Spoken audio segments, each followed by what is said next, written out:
After months of war, strikes and escalating tensions, the United States and Iran are back at the negotiating table. The first round of high-level talks in Switzerland has ended with what mediators are calling encouraging progress. But while both sides have agreed on a roadmap toward a final deal, some of the toughest issues remain unresolved. Have a look at where the negotiations stand and who is holding firm on what. The road to peace between Iran and the US is still filled with obstacles.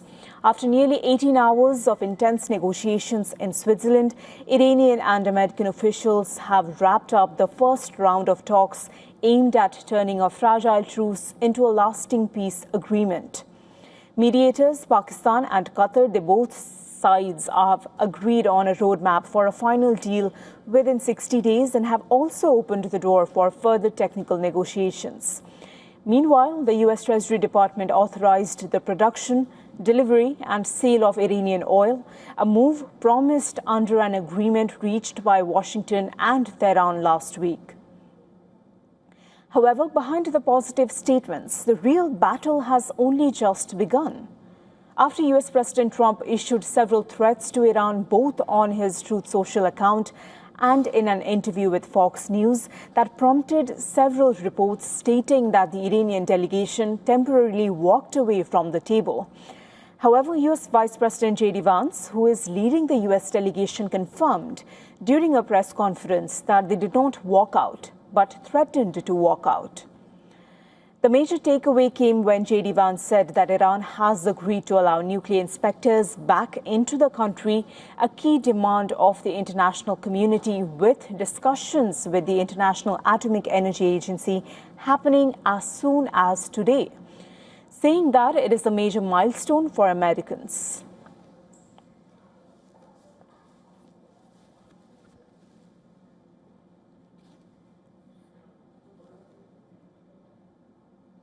This is probably what we're most excited about as Americans. The Iranians have agreed to invite IAEA inspectors back into their country. That is a major milestone for the American people and the first step in permanently denuclearizing or permanently ending a nuclear weapons program in Iran. But Iran still says trust remains the biggest challenge. The Iranian Foreign Ministry spokesperson confirmed the beginning of the technical talks. However, Iran's foreign ministry denies agreeing to allow nuclear inspectors in their country. They say that we will continue to act according to the current procedure.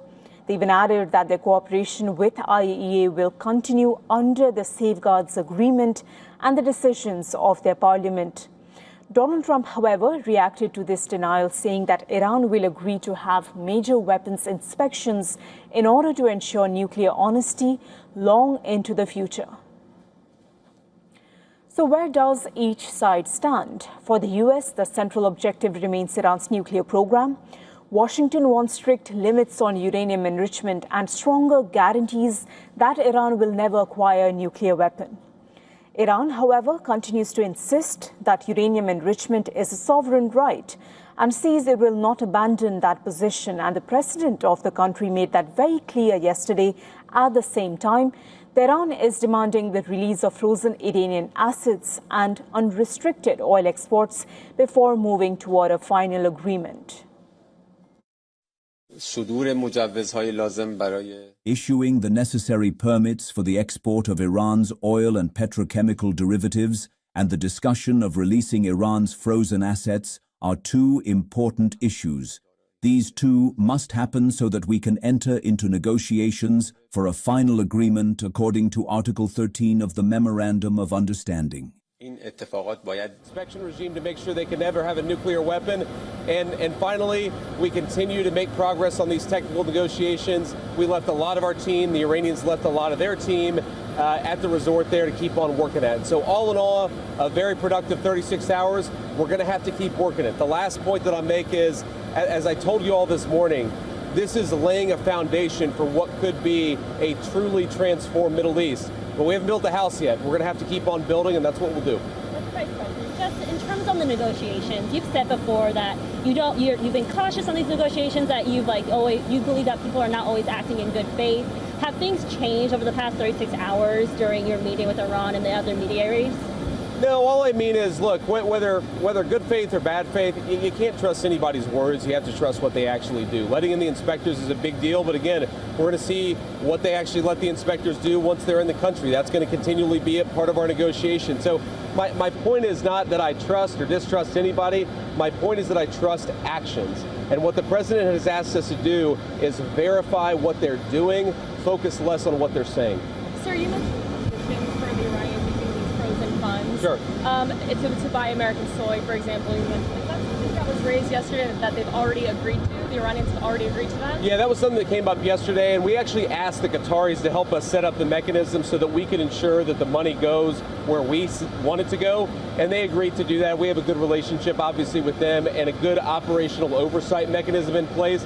But even with that said, even with the caveat that's going to benefit American farmers and obviously benefit the people of Iran, we want both. But fundamentally, that money is not going to be unfrozen unless we continue to see progress. So that'll obviously be a big part of the negotiation in the days to come. Sir, very quickly, there was a moment yesterday when Arachi came into the room and did not greet you. You guys did not shake hands, and then he walked out of the room. Did you feel snubbed by that? Did you feel it was an intentional move on their part? How did you interpret what happened? No, I mean, I trust me, I've spent a lot of time dealing with the Iranians over the last few months. Sometimes I find them extremely confusing as negotiators. But look, we had a little press conference. They obviously don't quite have the same First Amendment protections in Iran that we have in the United States of America. We talked to you guys and then had a series of really good meetings. What I did find kind of funny is that after that initial meeting, there was this, sort of social media firestorm where everybody said the Iranians are going to leave, and then we proceeded to talk to them for like the next 9 hours. So I would just encourage the media, mistrust a little bit what you see coming out of Iranian social media. They can be confusing negotiators, but we feel like we're making progress. Thank you guys. Take care. Well, that was U.S. Vice President J.D. Vance, who called the Iranian side as confusing negotiators. Earlier, he had said that Israel's security and Lebanon's territorial sovereignty must both be protected. This after talks that he asserts have come far than just 24 hours ago in West Asia region.